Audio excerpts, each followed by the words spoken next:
Yorana, Kuraura, un peu d'histoire aujourd'hui, c'est toujours fascinant, d'autant plus qu'aujourd'hui on parle de Maro Ta'aroa. C'est la dernière reine de Tahiti, une figure à la fois fascinante et complexe.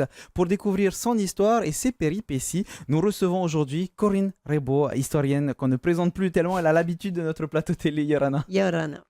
Et puis de l'autre côté, nous avons Ra'anoui Donassan, qui n'est pas n'importe qui, c'est le descendant direct de Maro Ta'aroa et auteur de plusieurs ouvrages sur la dernière reine de Tahiti, Yorana. Voilà. Si certains noms sont connus pour être des figures historiques du Fénois, Maro Ta'aroa ne fait pas exception. Justement, c'est ce qu'on va découvrir aujourd'hui dans Manava, votre émission Infoservice.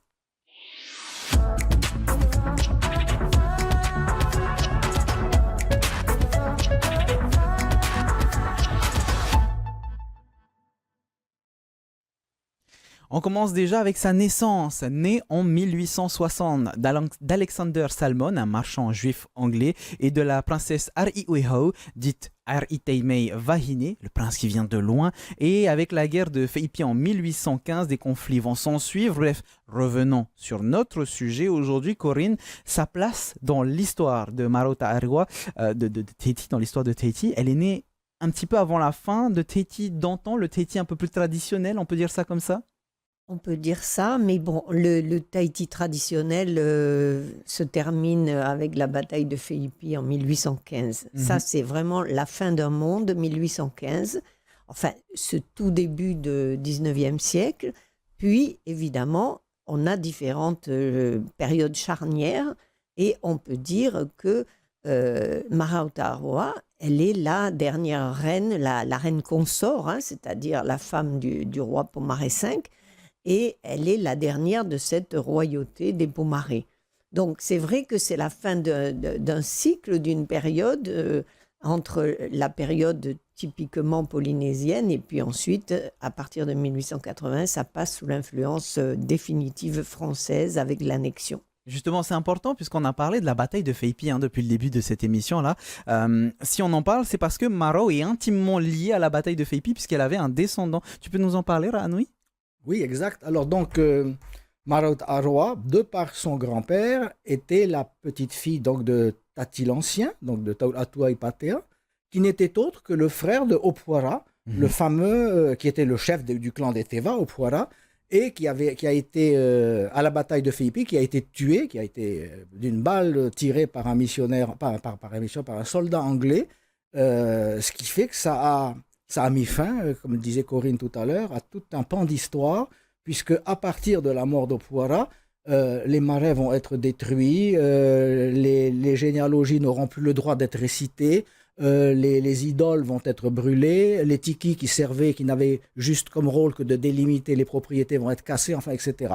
Alors, on a même voulu effacer les généalogies, quoi. Et si vous voulez en savoir un peu plus sur la bataille de Feipi, nous en avons déjà fait une émission. Je vous invite à aller voir directement sur nos réseaux sociaux. Mais on poursuit avec toi, Ra'anoui, puisque tu es descendant de Maro Ta'aroa. Mais comment est-ce que tu as entendu parler de toute cette histoire de cette grande dame qui était Maro? Est-ce que c'était un peu par hasard ou est-ce que tu as été bercé par son histoire? Écoute, comme tu le dis, j'ai été bercé par son histoire, puisque ma mère est la petite fille unique de Maro Ta'aroa. Ma mère a été adoptée par la princesse Tekau depuis qu'elle est petite, puisque ma mère est la fille d'Ernest Salmon, donc le frère de la princesse Tekau. Et moi, étant né à Nice, j'ai été élevé par la princesse Tekau elle-même. Donc, chez nous, enfin à la maison, j'entendais tout le temps parler d'histoire. Donc, quand tu es enfant, bien sûr, ça ne te parle pas trop, quoi. Mais après, avec l'âge, ça mûrit, tout ce que tu as entendu, ça mûrit. Et quand Tekau a vu que je m'intéressais à ces choses-là, elle m'a légué toutes les traditions, elle m'a laissé tous ces documents, et c'est moi aujourd'hui qui ai tous ces documents.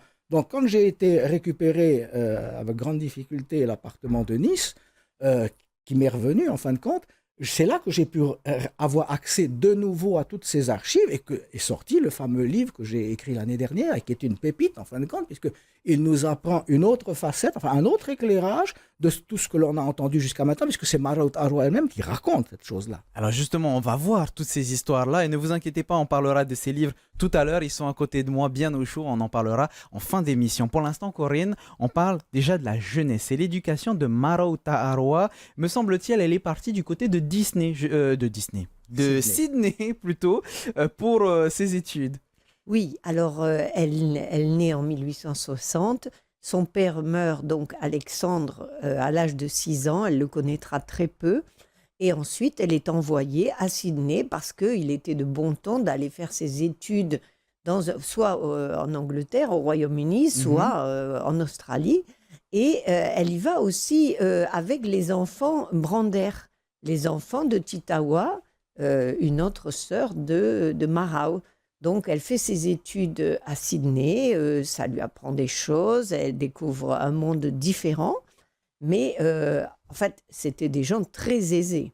Ça lui permet une ouverture d'esprit aussi, puisqu'on le sait, hein, Oui, découvrir de nouvelles cultures, ça permet d'être plus à même de comprendre certaines choses, voilà. et ça l'a aidé pour la suite de l'histoire. Oui, elle rencontre un nouveau monde, de nouvelles personnes. Donc, elle vivait dans un milieu très aisé. Ils avaient des bagages à leurs armoiries. Enfin bon, c'était des gens extrêmement qui avaient une vie très, très plaisante avec des gouvernantes, etc. Et donc, ça va l'aider dans cette ouverture d'esprit pour le. Elle voyagera ensuite en Europe. C'est une ouverture. Une ouverture d'esprit, mais un petit retour à la réalité en 75, puisque le 28 janvier 75, elle épouse le prince héritier Ariaoef, futur roi Pomaré V, un mariage qui est purement politique, Ranoui. Oui, c'est un mariage de convenance, un mariage politique, puisqu'en fin de compte, elle avait été demandée en mariage par le petit-fils du roi Kamehameha des îles Hawaï, Lelehoku Kalakaua, qui n'était autre que le frère de la reine Iliokalani, qui a régné. Pourquoi? Parce que son frère est mort 3 ans plus tard, quoi, tu vois. Mm. Donc, quand les messagers sont venus, la reine Pomaré IV, et ça a toujours été l'esprit des Pomaré de vouloir allier systématiquement un descendant des Teva avec la famille, donc quand la reine Pomaré IV avait déjà demandé la main de Titawa, d'abord à Alexander Salmon, puis ça a été la sœur cadette Moetia, qui est devenue Madame Atwater. Ça a été toujours un refus d'Alexander Salmon, qui a dit: je préfère voir mes filles mortes que d'épouser un Pomaré. Ah Hein. oui. Mais carrément, il l'a dit. Hein. Et donc, tant qu'a vécu Alexander Salmon, il n'était pas question qu'un de ses enfants épouse un Pomaré. Donc, il ne faut pas oublier, quand on remonte à l'histoire, la naissance de Harry Taimei, que Harry Taimei a été demandé en adoption par Pomaré II à sa Mm. naissance, et que ça avait été accepté par le conseil de famille, mais comme Pomaré II était mort quelques mois auparavant, au moment où Harry Taimei est né, c'est donc Terito, la femme de Pomaré II, qui avait adopté Harry Taimei, et elle a été élevée avec la reine Pomaré IV, qui avait quelques années de plus qu'elle. Donc, c'est sa cousine germaine, parce que nous étions alliés au Pomaré, c'est sa cousine germaine, mais c'est également sa sœur d'adoption. Donc, quand elle a vu que sa sœur d'adoption a essuyé plusieurs refus de son mari, et elle appréciait beaucoup Pomaré IV, elle était sa conseillère, sa confidente. Lorsqu'il y a eu cet événement-là et que le conseil de famille s'est encore réuni, grâce à l'aval de Harry Taimei, qui a accepté cette fois-là, Marau a été mise sur l'autel du sacrifice et a été obligée d'épouser Ariyewe, qui avait 36 ans déjà à l'époque, alors qu'elle en avait 14. 14 seulement. Pas tout à fait 15, mais presque. Elle avait 14 ans, et 3 mois, elle allait avoir 15 ans. Elle l'a épousé, mais ça a été un mariage de convenance. Et bon, après, ça a battu de l'aile tout de suite, parce que on en reparlera peut-être après. Il y avait quand même des dérives qui se sont passées, puis la différence d'âge était telle, les mauvaises habitudes étant là, donc voilà.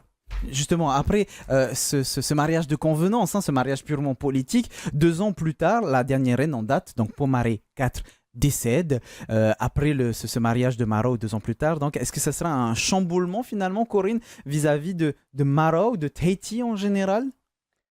On ne peut pas vraiment dire cela, mais disons qu'elle accède au trône avec son époux. Oui, donc Marau, hein, Marau accède. Marau. Mm. Et donc là, déjà, ils ne s'entendaient pas, c'était déjà clair, puisque ça faisait déjà 2 ans qu'ils étaient mariés, mais bon, il va y avoir des accords qui vont se faire pour que les festivités du couronnement puissent avoir lieu et qu'ils soient tous les deux, et qu'ils paraissent unis, on va dire.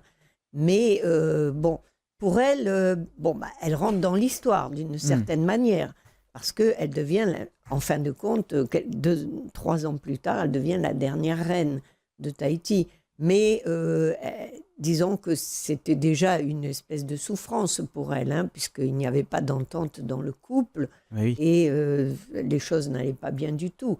Et rien qu'au Comme- début, hein, c'était un mariage de convenance, Voilà. comme on le dit depuis le début. Elle a été sacrifiée sur l'autel des convenances, des mariages arrangés, de tout ce qui est politique. Et ensuite, sa vie n'en sera pas très heureuse du côté conjugal, marital, affectif, à cause de ça, finalement, parce que ça va être très compliqué. Alors, elle devient reine consort puisque Ra'anoui, hein, finalement, Pomaré V est couronné et donc elle devient reine consort. Cette phase est importante pour la suite de l'histoire, finalement. Qu'elle devienne reine consort. Oui.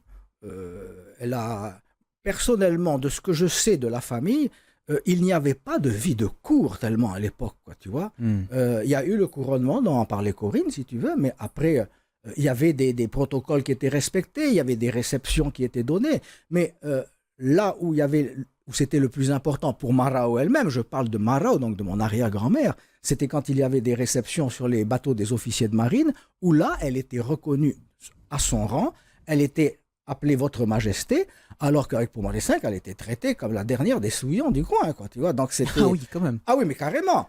D'ailleurs, dans le livre que j'ai fait paraître l'année dernière, je me suis permis, parce que on raconte tellement d'inepties au sujet de mon arrière-grand-mère que je ne peux plus le supporter. Donc j'ai fait paraître un jugement qui n'a jamais été paru jusqu'à aujourd'hui, le jugement de divorce avec la reine. Et les lecteurs peuvent voir à l'intérieur quels sont les attendus qui ont forcé Marao à divorcer. C'est horrible quand on voit comment elle a été traitée. Alors après, on peut dire ce qu'on veut, mais bon, là quand même, je voulais rétablir un petit peu de considération pour mon arrière-grand-mère qui a quand même été, comme tu dis, la dernière reine de Tahiti, consort ou pas consort, car je te le dis exactement, elle était quand même la descendante de la dernière Ar-Inouï du clan des Teva qui avait la suprématie sur l'aile de Tahiti. Alors il faut arrêter de dire qu'elle était une reine consort, elle était Ar-Inouï, d'abord. Comme Ar-Itaïmei avant d'être reine consort. Tu as parlé de divorce, mais peut-être qu'on va légèrement vite, puisqu'en 80, hein, finalement, Corinne, je me tourne vers toi, le 29 juin 80, Pomaré V abdique, Tahiti devient français et Marao se barre. Littéralement, elle divorce pas, mais elle part en Europe. C'est bien ça. Voilà, ils étaient déjà séparés depuis quelque temps. Et là, elle va partir faire un grand voyage en Europe. Et de ce fait, elle va rencontrer beaucoup de monde, discuter de sa pension, parce que l'abdication entraîne des questions financières. Hein, et déjà pour Pomaré V, Marao et d'autres membres de la famille vont percevoir des indemnités pendant un assez long moment. Donc tout ça, et elle voyage en même temps, et elle se fait plaisir d'une certaine façon. Et par la suite, on arrive enfin, comme tu le disais, Ra'anoui, à ce fameux divorce. Bon, le couple battait de l'aile dès le début, on le sait, on l'a dit, c'était un mariage politique. Et depuis un moment, donc pourquoi est-ce qu'ils vont divorcer en 88? Justement parce que ça n'allait pas, tout simplement. Avec tout ce qui s'était passé avant, il fallait quand même que ça se termine, parce que Marao le dit dans le livre, elle le dit elle-même, moi, c'est pas moi qui le raconte. Elle dit, nous avions de commun accord, chacun repris notre liberté. Donc, lui, le roi, continuait à vivre avec les personnes avec qui il avait envie de vivre, et Marao, ayant repris sa liberté, a connu d'autres hommes, c'est exact. Elle a connu notamment le commandant Vedel, hein, et l'amiral Fournier. Donc, du commandant Vedel, elle a eu sa seconde fille, Tekau, hein, qui a d'ailleurs été reconnue plus tard, en 1927, par le commandant Vedel lui-même, puisque comme il était marié, il ne pouvait pas la reconnaître tout de suite, à cause des lois qu'il y avait à l'époque. Elle s'appellera Pomaré Vedel, mais comme elle était née sous le mariage, elle a porté le nom de Pomaré. Et mon grand-père, qui est né en 1888, en mai 1888, donc après le divorce de Marao avec le roi, a porté Salmon. Mais il est le fils de l'amiral François Fournier, qui était amiral de la flotte à Tahiti d'ailleurs à l'époque. Donc voilà, c'est un secret de polichinelle cette histoire-là. Mais ce que je peux te dire aujourd'hui à Rioweho, et que tout le monde entende, c'est que la princesse Ter-Inu Tahiti est vraiment la fille du roi. Est vraiment la fille du roi parce qu'elle le dit elle-même. D'abord, elle dit « De mon retour au palais est née notre fille Teri », parce que le gouverneur Planche avait voulu les réconcilier à un moment donné. Donc, elle dit « est née notre fille Teri ». Et il se raconte partout, dans la famille Pomaré notamment, qu'elle est la fille d'un ancien gouverneur adjoint qui s'appelait Dongsieu de la Bâtie, alors que Dongsieu de la Bâtie, lorsqu'il a quitté Tahiti, Teri est né 13 mois et demi après le départ d'Dongsieu de la Bâtie. Donc comment est-ce qu'il aurait pu être son père? C'est pas possible. Oui. C'est pour ça qu'il faut arrêter de dire des sottises. Donc je rétablis tout ça et je peux montrer des photos. Je l'ai connu, Ter-Inu Tahiti, j'étais jeune, certes, mais c'est la tête de Pomaré V. Ne vous inquiétez pas, hein, on a des références sur la fin de cette émission, Voilà. on vous en parlera. Nous avons 4 livres Vous qui regardez, sont là. Mhm. vous regardez la princesse Terry, âgée. Vous le mettez Pomaré V à côté, mais on ne peut pas dire que ce n'est pas son père. Et en plus, une fille, en principe, ressemble à son père. Donc, voilà. Maintenant, s'il faut faire un test ADN, on est prêt à le faire. Mais ça servirait à quoi? Il n'y a plus rien à avoir, il n'y a plus rien à hériter là-dessus. Donc, voilà. Mais c'est bien. Et Marot elle-même le dit, comment une mère ne peut pas savoir qui est le papa de son enfant, quoi. Voilà. Justement, si on revient sur Marot, d'une certaine manière, Corinne, Marot a été importante dans la promotion, la préservation des traditions tahitiennes, malgré toutes les pressions qu'elle a pu avoir, toutes les péripéties qu'elle a pu vivre. Oui, parce que elle est à la fois une descendante d'une grande lignée, parce que comme le disait précédemment Ranui, moi je dirais qu'elle est reine consort du côté des Pomaré, mais elle est une grande chefesse, princesse du côté des Teva, avec une dynastie bien plus lointaine dans le temps et bien plus importante. Donc elle est héritière de toute cette lignée des Tati, de toute cette grande lignée des Teva, et de fait, dans la suite de sa vie, eh bien, elle va retourner vers les légendes, les traditions, s'intéresser à tout ce qui était dans sa famille initiale, c'est-à-dire la famille des Teva. Et elle est un peu dans une espèce de charnière, comme on disait au début, entre la modernité d'une femme qui fait ses études en Australie, qui visite la France, qui va aimer l'opéra, qui sera très cultivée, et puis une femme qui est une Polynésienne et qui est reliée à son ascendance, sa grande famille des Teva. Et attaché à ces traditions, justement. C'était pour la raison pour laquelle je posais la question sur son couronnement. Est-ce que c'était important, finalement, son rôle de reine a influencé bien sûr les décisions, ses rencontres, etc. Mais c'était, comme tu le disais, déjà une grande chef d'une certaine manière du côté de sa famille. En fait, elle était grande chefesse, enfin princesse du côté de la lignée des Teva, et elle avait une ascendance bien plus, disons, royale et importante que celle des Pomaré. Donc en fait, ce couronnement, ça intéresse plutôt la France qui veut en quelque sorte stabiliser les choses, montrer que la royauté tient bien et que les choses sont relativement solides. Mais elle n'avait pas besoin de ça, elle était déjà reine.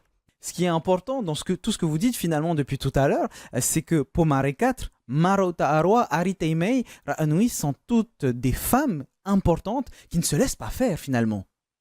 Non, c'était des maîtresses femmes en fin de compte. Aritaimei, parce qu'elle était la dernière chefesse du clan des Teva et qu'elle était la petite fille du grand Tati, et aussi quelque chose d'important, elle a été la dernière à être sacrée à Inouï sur le marais de Wharepoa en 1800, avant qu'il ne soit démoli en 1822. Ça a été la dernière, elle a été sacrée sur ce marais. Après, les missionnaires ont démoli le fameux marais royal de Wharepoa.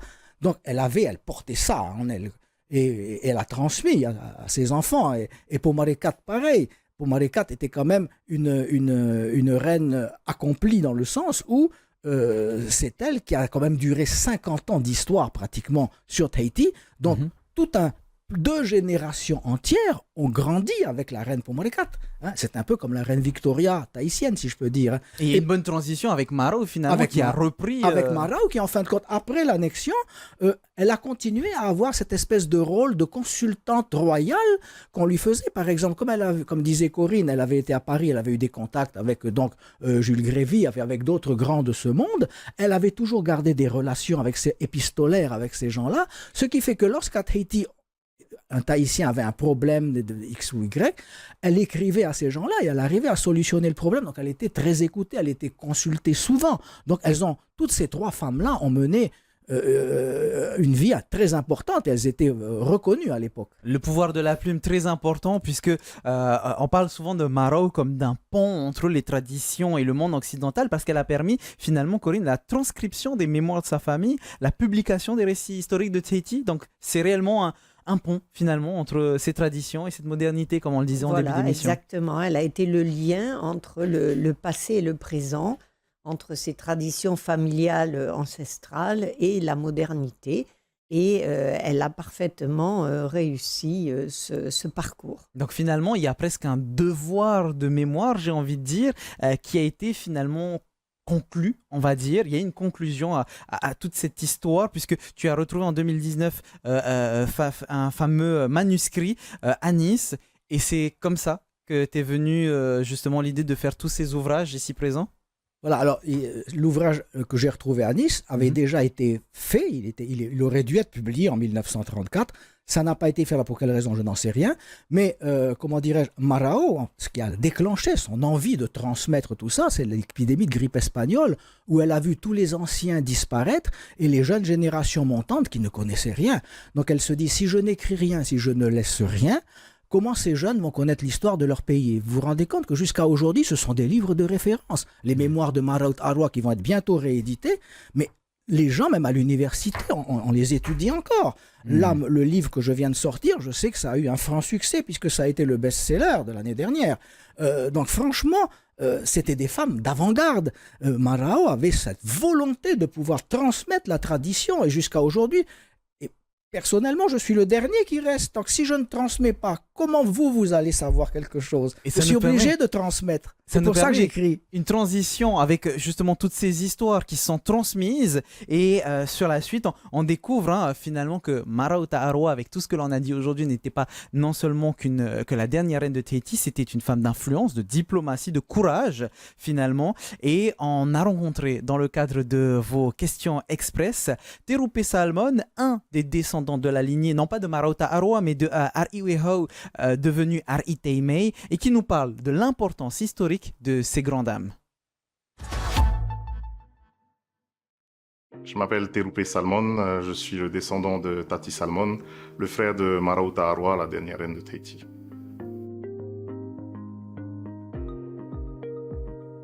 Maraout Arwa et Tati Salmon sont les enfants d'Alexander Salmon et de Ari Teimei. Donc c'est la première génération de Salmon à Tahiti. Et Tati Salmon est mon ancêtre. Donc Maraout Arwa est sa petite sœur. Le fait de savoir qu'ils font partie de ma famille, c'est quelque chose que je trouve intéressant, mais en même temps, c'est quelque chose que tu hérites, donc tu choisis pas vraiment et tu fais avec ce que tu as, mais leur vie et celle de leurs parents a influencé l'histoire de la Polynésie française. Donc à ce titre, je trouve que c'est très intéressant de creuser le sujet. Comment j'ai découvert ces liens? J'étais dans une librairie au centre Veima, en ville, et j'attendais une copine qui cherchait des livres en Réomahe, et il y avait ce livre Généalogie des RI des îles de la société. Je l'ai pris et je l'ai ouvert, et la page où j'ai ouvert le livre, aussi incroyable que ça puisse paraître, il y avait le nom de mon grand-père dessus, en fait. Donc j'ai lu ça et je dis, mais qu'est-ce que c'est que cette histoire?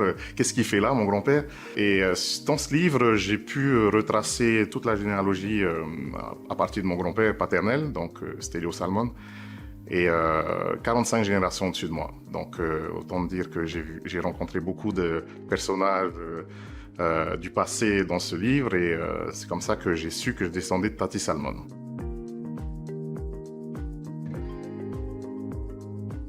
Je pense que oui, je pense qu'il y a forcément une influence, mais quand on est attaché à l'histoire de ce pays, et c'est mon cas, on a envie de toute manière que les choses soient dites, soient révélées, et tout ce qui intéresse l'histoire, forcément c'est quelque chose qu'on va trouver important de transmettre.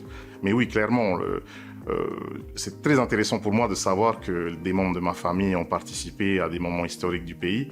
D'ailleurs, quand on fait des recherches dans les ouvrages disponibles aujourd'hui, on se rend compte que Maraout comme Tati ont été influencés par leur mère Ari Teimei, mais aussi par le grand-père de leur mère Tati, l'ancien Tauratua Ipatea, et on trouve plein d'écrits intéressants à ce sujet, tellement d'anecdotes à raconter que on pourrait passer des heures à en parler.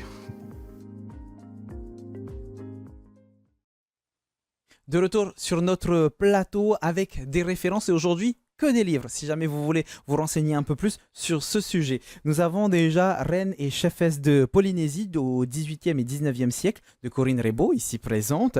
On parle de plusieurs portraits de femmes importantes, dont les trois qu'on a cités, que ce soit Maraout, Ari Teimei ou encore Pomare IV. Donc n'hésitez pas à aller faire un tour du côté de ce livre. On a aussi ce livre, Alexandre Salmon et sa femme Harry Taymay, donc histoire de comprendre un peu plus la période du protectorat, juste avant de passer à la référence qui va énormément vous aider si vous voulez parler de Maro Ta'arwa, à savoir tout simplement Maro Ta'arwa, dernière reine de Tahiti, souvenir recueilli donc par sa fille, la princesse Takao. Justement, on en a parlé durant tout le long de cette émission. Vous y trouverez tous les détails que nous avons éludés aujourd'hui. Et pour finir, et pas des moindres, les mémoires de Maro Ta'arwa, dernière reine de Tahiti. Donc là-dedans, on revient sur la base de la culture, de la mythologie polynésienne, de la création de Tahiti, du fonctionnement de la société polynésienne.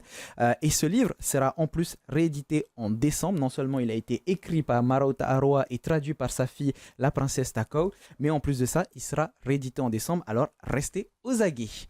Merci beaucoup, Corinne, d'avoir été présente pour nous parler de cette dernière reine de Tahiti. Merci. Et merci aussi à toi, Rahanui, pour tous ces savoirs. On sait qu'on aurait pu parler pendant encore longtemps de ce beau sujet, mais merci de nous avoir Avec partagé plaisir, tout ça. Maruru aussi, à vous de nous avoir suivis pour parler de Maro Ta'arwa, dernière reine de Tahiti. Bonne soirée à tous. Maruru itutato faririra, trahuma parhena.